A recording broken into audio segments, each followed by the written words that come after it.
তাহেরপুরের স্বরাচিত্র বাংলা লোকশিল্পের এক পরিচিত অনুষঙ্গ লক্ষ্মীস্বরা।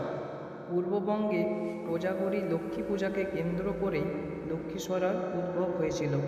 বঙ্গদেশে মাটি সহজলভ্য হওয়ায় তা ছিল লক্ষ্মীস্বরার অন্যতম উপাদান। শিল্পীরা স্বরাচিত্রণের মধ্য দিয়ে মৃন্ময়ী রূপ যেন ফুটিয়ে তুলেছিলেন।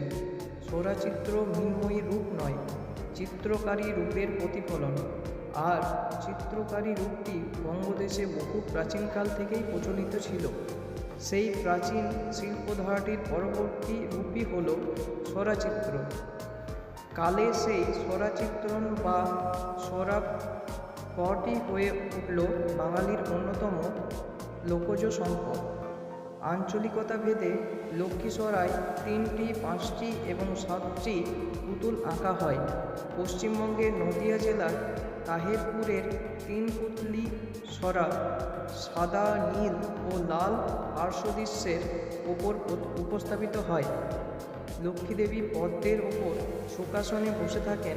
বর্তমানে স্বরাচিত্র আর শুধু ধর্মীয় বিষয়ে আবদ্ধ নয়, এখন বিভিন্ন লোকজ বিষয়ের আঙ্গিকে ও নানারকম নকশা দিয়ে স্বরা আঁকা হয় এবং তা বিভিন্ন উৎসব অনুষ্ঠানে, গৃহে সাজসজ্জার কাজেও ব্যবহৃত হয়।